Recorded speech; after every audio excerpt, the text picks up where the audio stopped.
Convido você ao texto de Números 13. Números 13. E nós vamos ler dos versos 31 ao 33. E depois nós vamos passar para o 14. E nós vamos ler do 6 ao 10. Eu tinha falado, alguns domingos, que seria a última mensagem do Ainda é Só o Começo. Errei redondamente, porque a série que acabou é a de quinta, não a de domingo. Mas hoje, último domingo do ano, última mensagem da série Ainda é Só o Começo. E hoje nós vamos falar uma palavra que ativa a fé para avançar.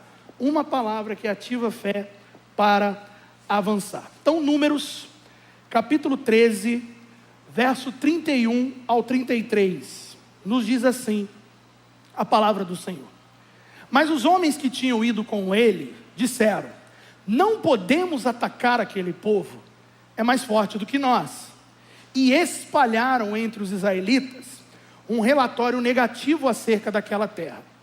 Disseram: a terra para a qual fomos em missão de reconhecimento devora os que vivem nela. Todos os que vimos são de grande estatura. Vimos também os gigantes, os descendentes de Enaque, diante de quem parecíamos gafanhotos a nós e a eles.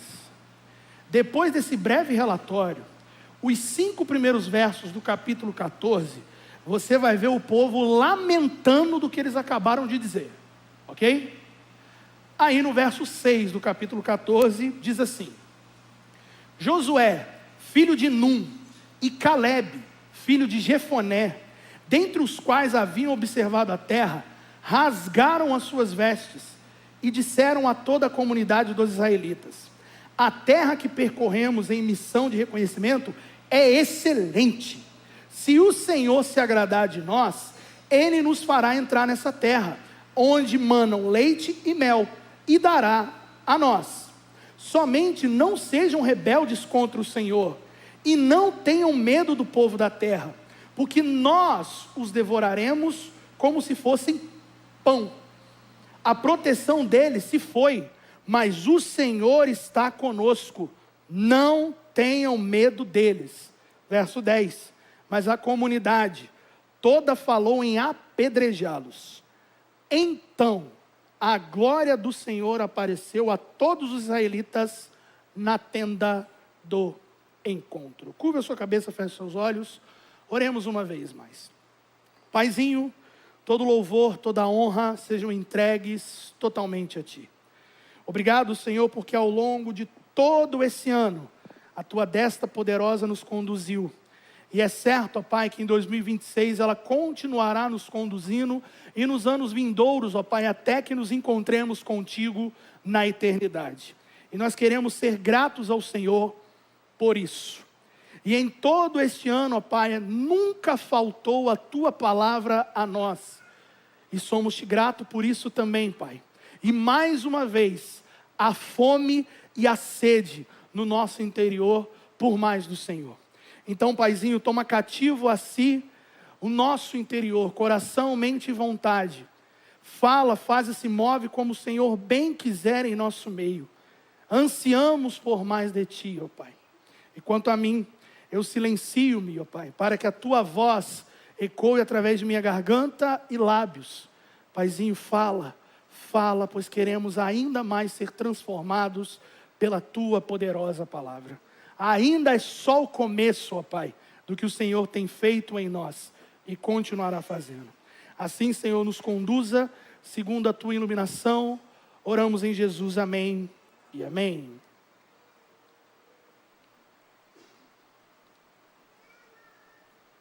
Chegamos naquela época do ano em que é comum a gente olhar para trás e para frente ao mesmo tempo. Geralmente em dezembro a gente faz isso, A gente olha para trás para avaliar o que vivemos no ano que se passou. Mas também olhamos para frente sonhando com o que virá, até mesmo nas mudanças que foi feita. E o bom é que o nosso Senhor, o nosso Pai, Ele nos permite ter vislumbres do futuro. Vislumbres do que nos aguarda. Um exemplo para nós foi o que nós vivemos aqui na nossa quinta de ativação. Você estava aqui, diga amém. Amém. Foi bom demais, não foi, gente? E o Senhor ali liberou palavras sobre nós. E nos permitiu ver o que nos aguarda em 2026.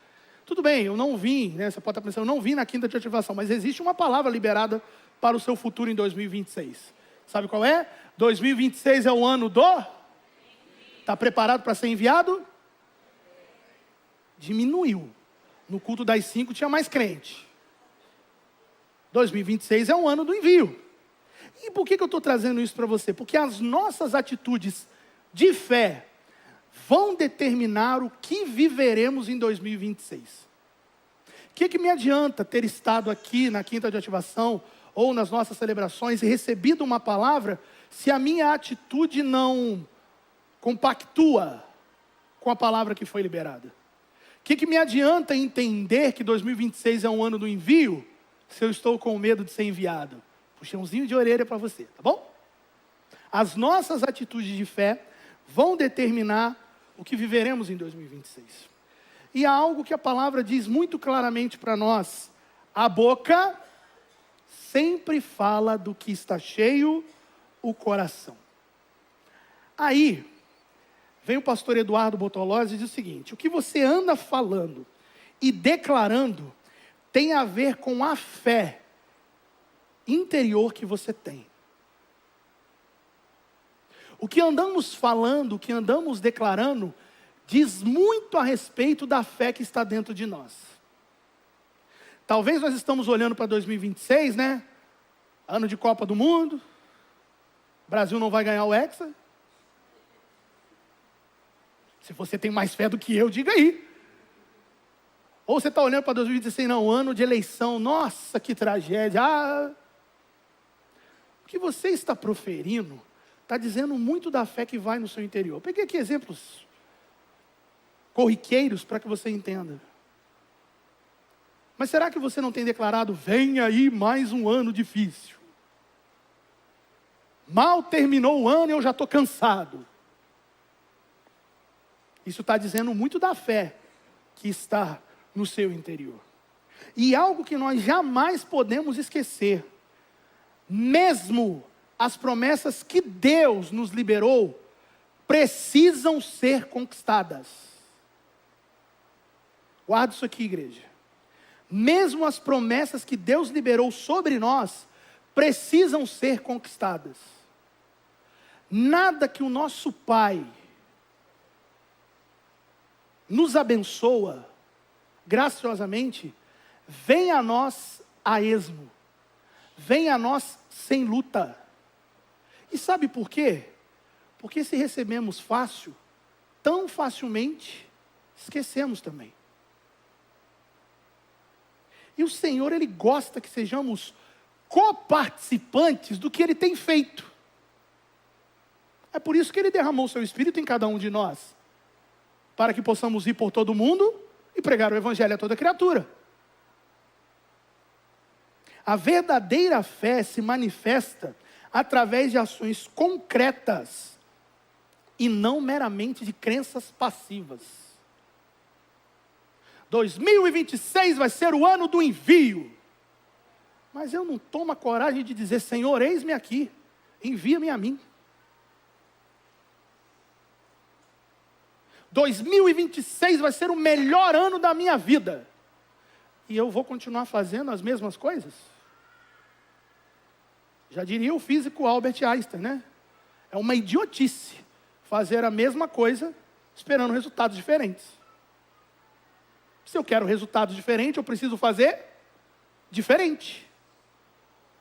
O que você precisa fazer diferente nesses últimos dias do ano para que o seu 2026 seja verdadeiramente o melhor ano da sua vida? Uma coisa que eu posso dizer a você é: tenha fé. A verdadeira fé. Não uma fé que tem prazo de validade. Não uma fé desnecessária. Mas a fé que é o firme fundamento das nossas vidas. O texto que nós escolhemos está escancarado isso. Mas me deixa te contar ainda algumas questõezinhas desse texto. O texto nós vemos a caminhada do povo de Israel sobre a liderança de Moisés, só que agora pós o Egito. Ou seja, eles já foram libertos do Egito, agora estão caminhando em direção à terra prometida, a terra de Canaã. Repito, terra prometida, palavra liberada. Eles estão caminhando em direção a ela. Então, quando eles olham para o passado, o fracasso do Egito. Quando eles olham para o futuro, a bênção de Canaã. No meio, a fé. Ok?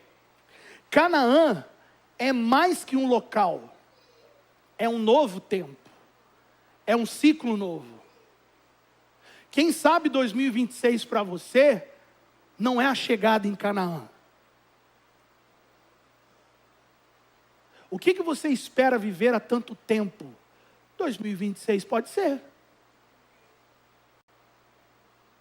Talvez como a Gláucia, né? Que vai ter o Felipe nos braços.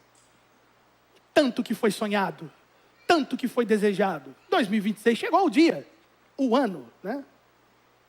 E você? Quantas casadas aqui têm o desejo de ser mãe em 2026? Olha, ninguém dá trela para o anjo. Muito obrigado, Carol. Muito obrigado, Carol. Já sabem para quem orar, né?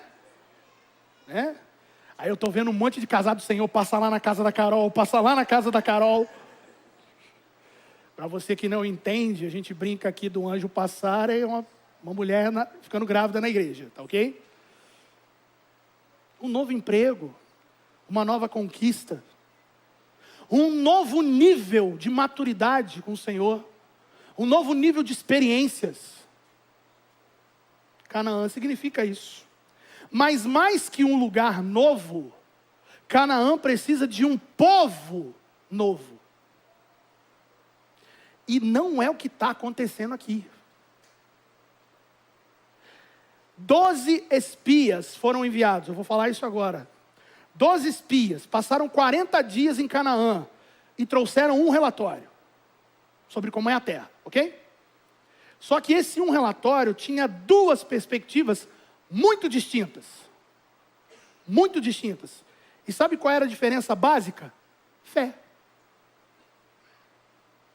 Eram 12. 10 disseram, não dá. 2 disseram, vambora. Bem nossa gíria mesmo, né? Vambora. Não é vamos embora, não, é vambora. A diferença circunstancial aqui foi fé. O que faltou para os outros 10? Fé. O que sobrou em Josué e Calebe? Fé. É por isso que esse povo que aqui está, tirando Josué e Calebe, não entra em Canaã. Porque como nós estamos dizendo aqui, mais que um lugar novo, um povo novo. Qual é a sua versão que 2026 vai encontrar? Será que é a sua versão 10 espias? Ou será que é a sua versão Josué e Calebe?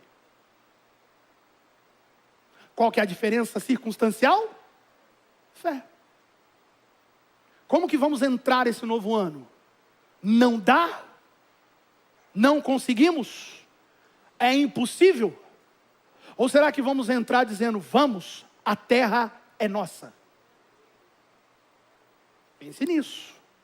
E alguma coisa que nos atrapalha aqui, são os nossos próprios complexos. E aqui eu quero citar alguns para você, antes da gente entrar nos pontos. Primeiro, o complexo de gafanhotos, que o próprio texto mostra, né? O que o complexo de gafanhotos diz? Todos os outros são maiores do que eu. Que mal faz um gafanhoto, gente? Aí você está pensando naquele gafanhoto de 5 centímetros, né? Mas os nossos gafanhotos aqui no Brasil, não dá milímetros. Aí a gente fica com essa. Todos os outros são maiores. Eles conseguem e eu não. Complexo de galinha da Angola, né? É o eterno tô fraco. E por vezes coloca, né? Sou fraco. Não é nem tô, né? É sou. Sou, né? O complexo de Adão. Valentes, em nome de Jesus, eu repreendo isso de sua vida. Nem um amém, valentes. É isso mesmo?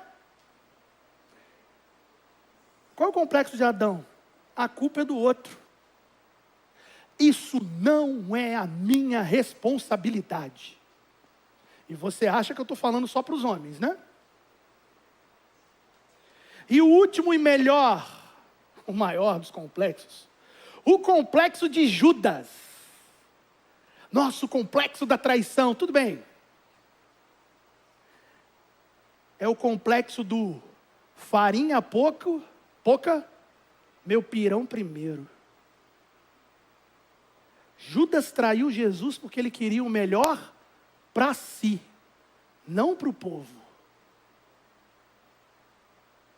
E quantas vezes a gente vai no mesmo caminho da traição, não é verdade? Somos sim complexados. Hora ou outra, vamos encarar esses complexos. Sabe qual é a única forma de vencer esses complexos?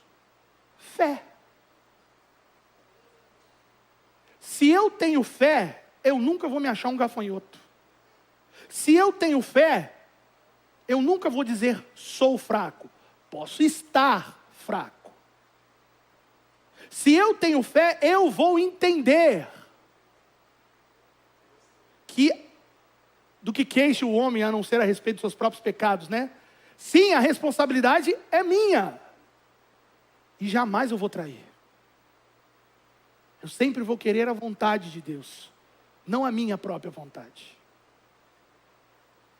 Então, nesse contexto, nessa passagem, nessa palavra que lemos, eu quero aqui tirar algumas lições, se queremos avançar em fé. Você deseja avançar em fé? Então vamos às lições que o texto nos ensina.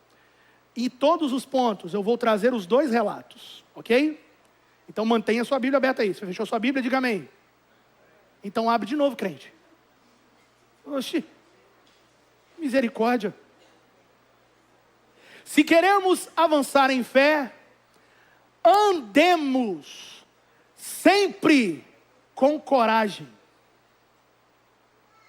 Se queremos avançar em fé, andemos sempre com coragem. Primeiro, o relato dos espias. Números 13, 31 e 33, a parte C do texto. Diz assim: não podemos atacar aquele povo, é mais forte do que nós. Diante deles, somos gafanhotos. Relato aqui de um incrível medo. Agora olha o relato da coragem. Josué, Números 14, do 6 ao 9. Josué, filho de Num, e Calebe, filho de Jefoné, dentre os que haviam observado a terra, rasgaram as suas vestes e disseram a toda a comunidade israelita: não tenham medo do povo da terra, porque nós os devoraremos como se fossem pão. Os 10 estão dizendo: seremos devorados.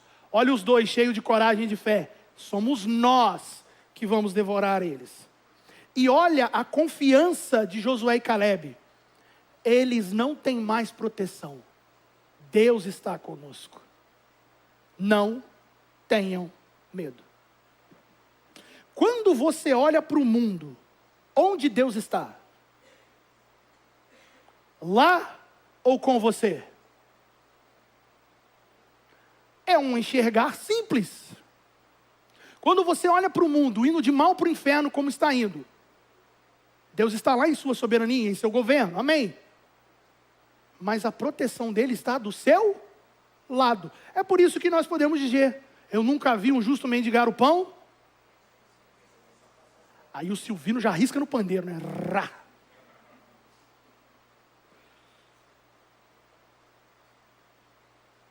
Se nós queremos avançar em fé, a gente precisa andar com coragem. Quem vai trabalhar aqui amanhã? Diga amém. com essa coragem, mas não vai mesmo. Graças a Deus, é segunda-feira, mais um dia, vamos para cima. Galera que está de férias, tá, obrigado, Senhor, estou de férias. Cadê nossa coragem? Aonde foi parar a nossa coragem? Quando a gente canta nesse altar, né?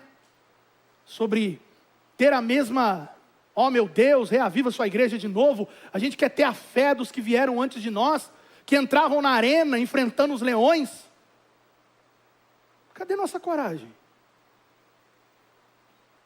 Pelo menos os relatos históricos dos cristãos, nunca foi de um povo covarde. Sempre foi de um povo corajoso. Porque os pequenos cristos, né? Os cristãos, são um povo de fé, e uma fé que avança.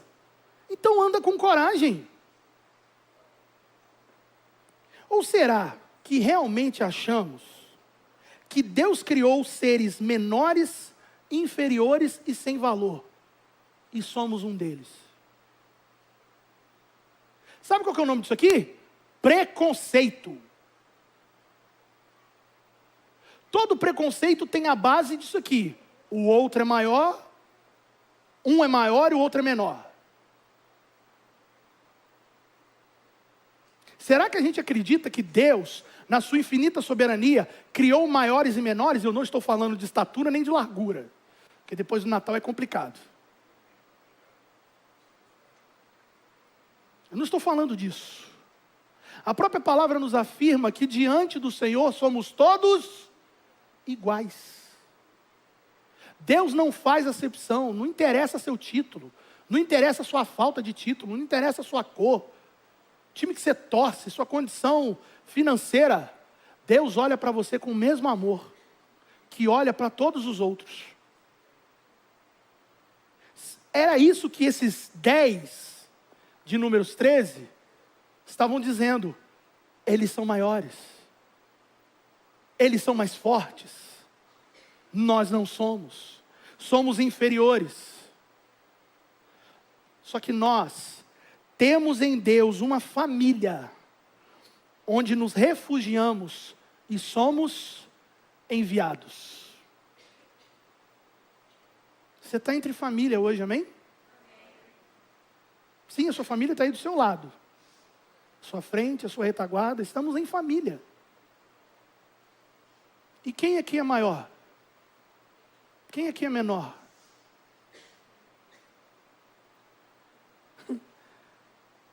Talvez a gente voltou lá em Juízes 6, né? Gideão.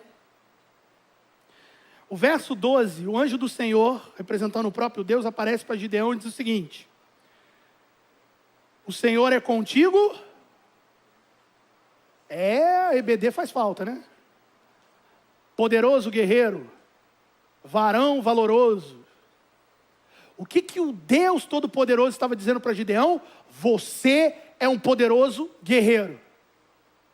Se você for no verso 15 do mesmo capítulo 6, Gideão vai dizer assim: eu sou o menor do menor, do menor, da sobra do menor. Gideão não se enxergava como realmente era. Quantas vezes nós também não nos enxergamos como realmente somos? E sabe pelos olhos de quem que nós precisamos nos enxergar como realmente somos? Pelos olhos de Deus. Não pelos nossos, não pelo do mundo. O que Deus diz a seu respeito? Existe uma canção que declaramos nesse altar, né? Eu sou quem dizes que eu sou.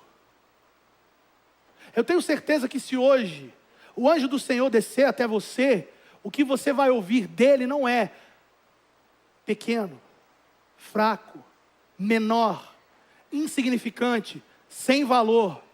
Com certeza ouviremos esta frase: o Senhor é contigo. Para Gideão foi poderoso guerreiro, para nós vai ser filho amado, filha amada. É preciso coragem para conquistar aquilo que Deus já nos deu.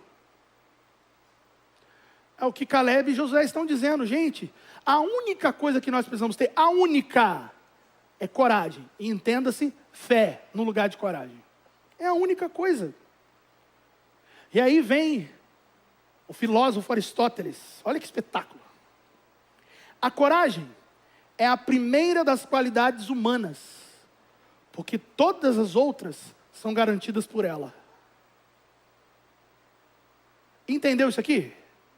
Se você for corajoso, você vai ser mais inteligente. Se você for corajoso, você vai ser um melhor pai, uma melhor mãe. Se você for corajoso, você vai viver o extraordinário. Por quê? Porque simplesmente Deus faz assim, plim, vai aparecer? Não. É porque a coragem nos faz avançar. A fé nos faz avançar. É por isso que, se eu tiver coragem, eu vou ser mais inteligente. Sabe por quê? Eu não vou ter medo de estudar. Amém, juventude? Nossa, que tristeza. É por isso que eu vou ser um pai melhor. Amém, pais de adolescente como eu? Quem não chegou, vai chegar nessa fase. Porque aí, ao invés de você esganar e arremessar na parede, Senhor, tem misericórdia do meu filho.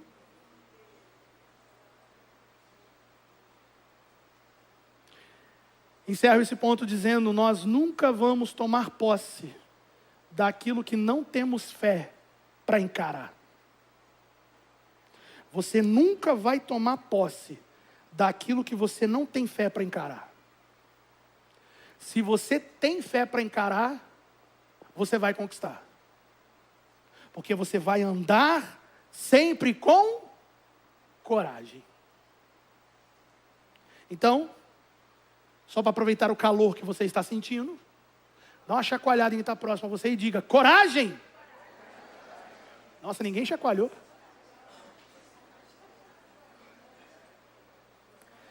Se queremos avançar em fé, segundo, enxerguemos a oportunidade além do problema. Se queremos avançar em fé, enxerguemos a oportunidade além do problema. Relato dos 10. Números 13, 32, a parte B. Disseram os 10. A terra para o qual fomos em missão de reconhecimento, devora os que nela vivem. Parece que eles estão falando dos nossos dias, né? Ô mundo cruel, ô mundo sem amor. Que vida terrível, que vida tenebrosa. Olha a declaração de Josué, capítulo 14, Josué e Caleb, né? Capítulo 14, verso 7. A terra que percorremos em missão de reconhecimento é excelente. Hoje sim, talvez estejamos reclamando do calor. Mas ao longo de todo o ano a gente diz, né? Mora num país tropical abençoado por Deus e bonito por natureza. Qual é o lado que você está enxergando?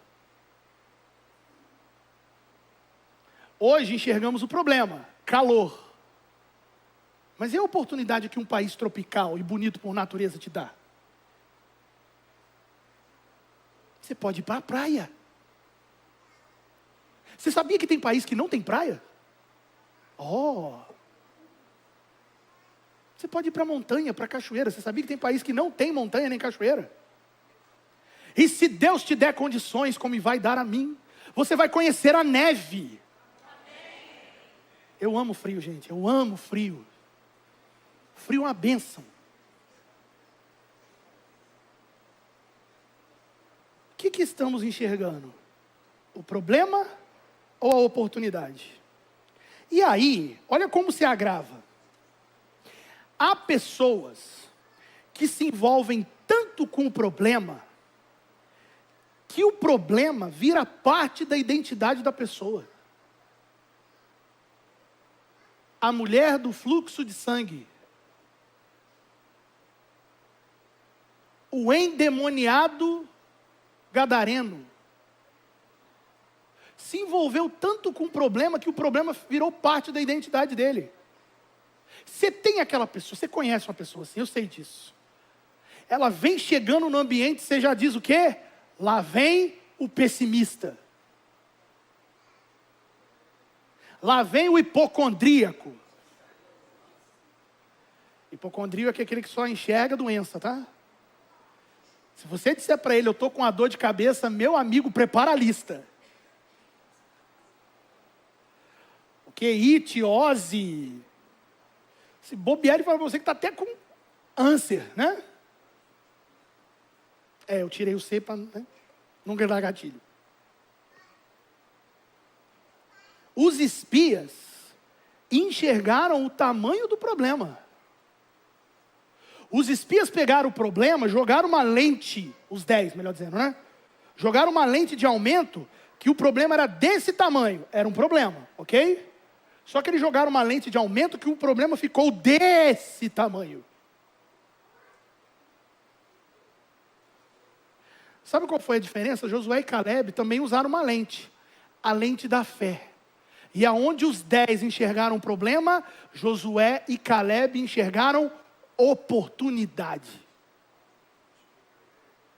Entenda, de uma vez por todas, os problemas que nos ocorrem, nos acometem, são oportunidade de vermos o extraordinário de Deus. Sejam eles quais forem. Sejam não de Deus.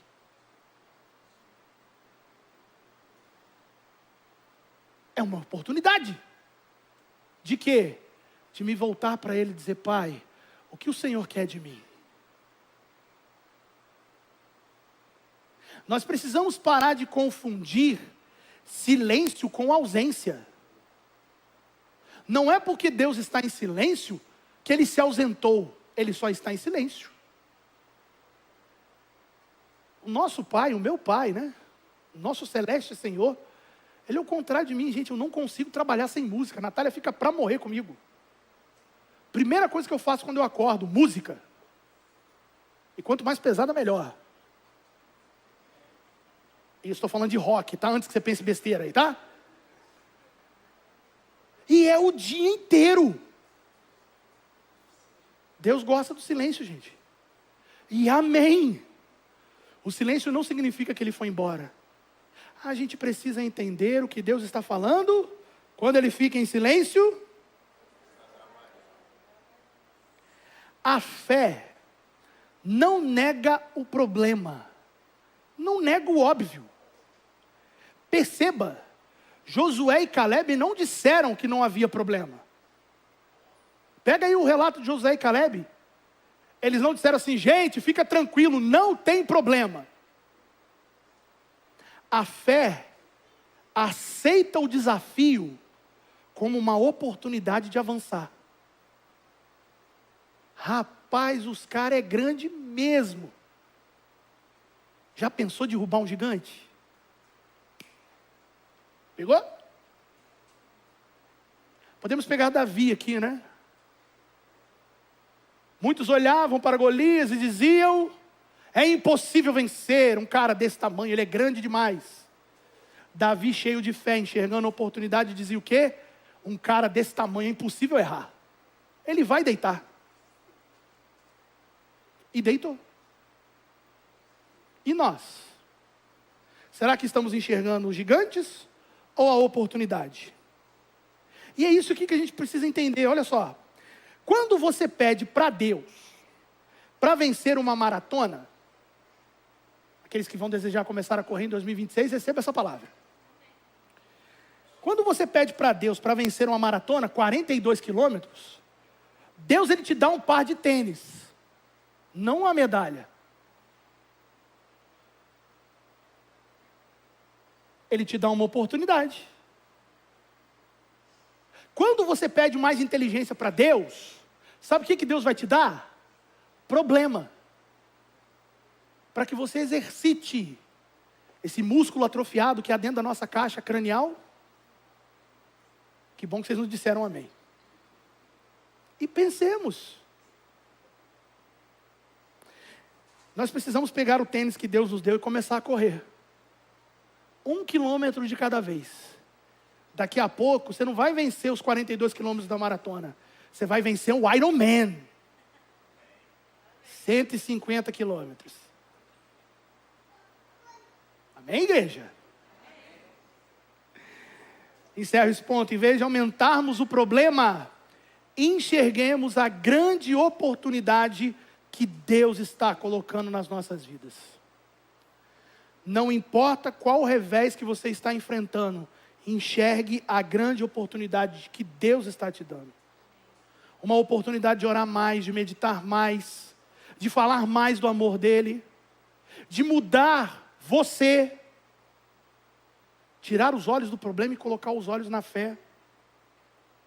Amém? Por fim, se queremos avançar em fé, dependamos de Deus e não de nós mesmos. Dependamos de Deus e não de nós mesmos. O relato dos 10. Mas os homens que tinham ido com eles disseram: não podemos atacar aquele povo, é mais forte do que nós. Verso 31 do capítulo 13. O que esses 10 estavam confiando? Neles mesmos. Nós não conseguimos vencer. Eles são mais fortes. Olha a fala de Josué e Calebe. Se o Senhor se agradar de nós, Ele nos fará entrar na terra onde mana leite e mel, e a dará para nós. Verso 8 do capítulo 14. Josué e Calebe não está aqui dando uma de coaching, né? Acorda às 5h34 da manhã, faça isso e papapá, e você vai. Josué e Calebe estão enxergando, gente, realmente tem gigantes lá. Realmente é uma terra para ser conquistada.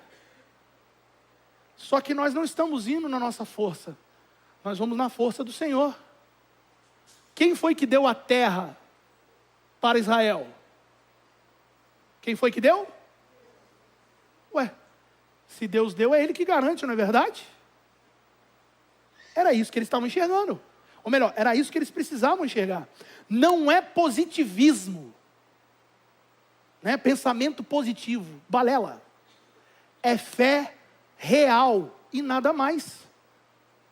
Em nenhum momento, como eu disse, Josué e Calebe disseram, não existiam gigantes na terra. Eles só não se deixaram contaminar pelo pessimismo e isso lhes roubar a fé.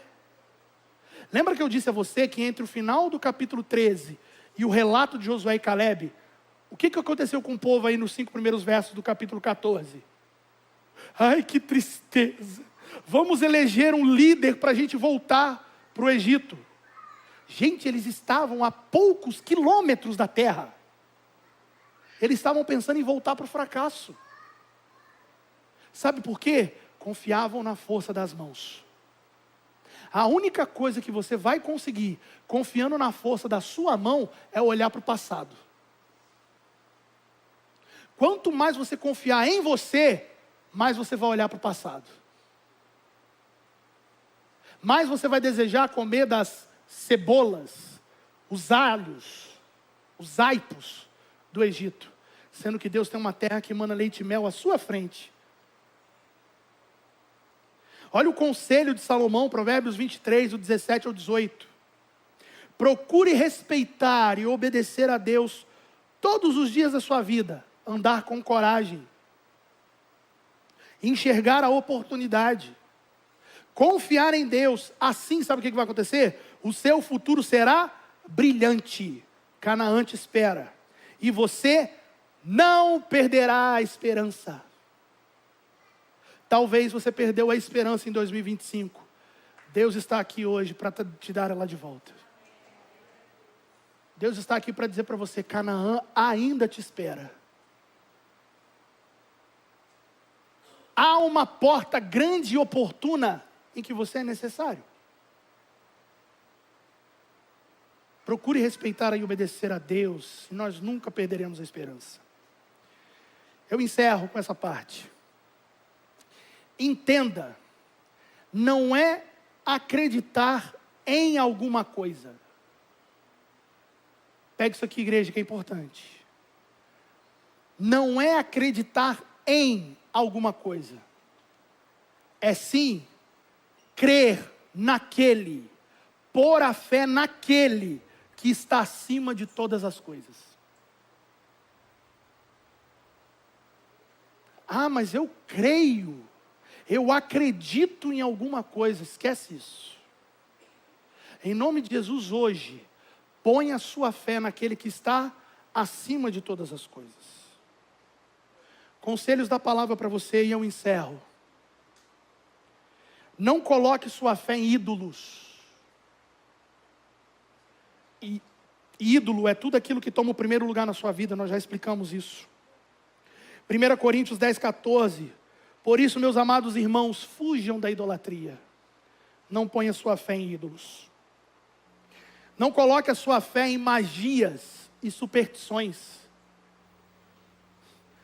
Que momento propício para falar disso, né? 7 ondinhas, simpatias, passar de tal cor, balela. Gálatas 5, 20 e 21. Idolatria e feitiçaria, aqueles que praticam essas coisas não herdarão o reino de Deus. Não ponha sua fé em magia e superstições. Não coloque a sua fé em religião. Religião não salva, religião não pode fazer nada por você. Não coloque a sua fé em sistemas e dogmas. Tiago 1, 26, 27.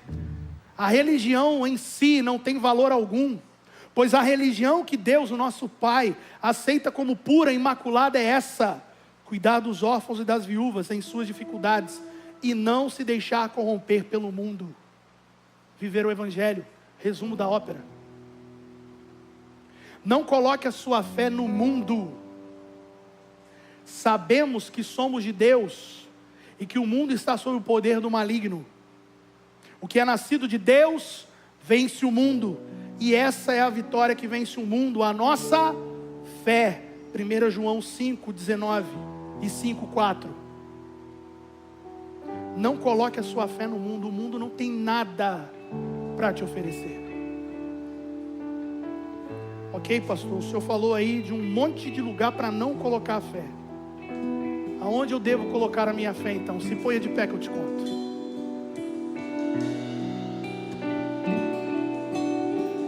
Você deve colocar a sua fé única e exclusivamente em Jesus.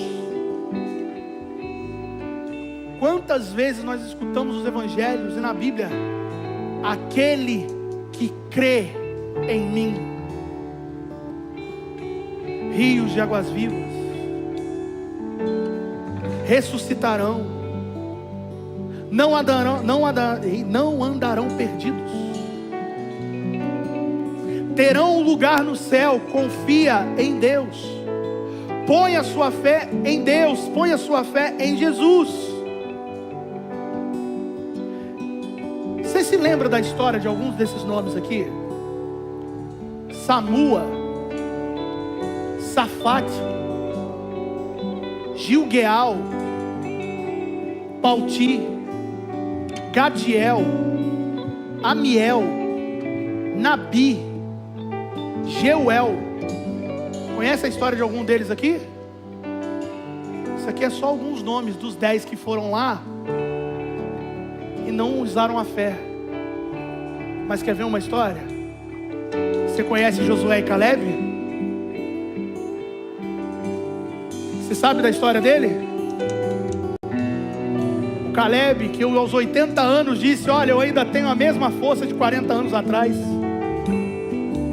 Josué, que ouviu do Senhor: ei, da mesma forma que eu fui com Moisés, eu vou ser com você, e ninguém vai te resistir. Se você colocar a sua fé em Jesus, se você andar em coragem, se você não depender de si, mas depender de Deus, se você enxergar a oportunidade além do problema, as gerações futuras vão contar da sua história, vão contar da minha história.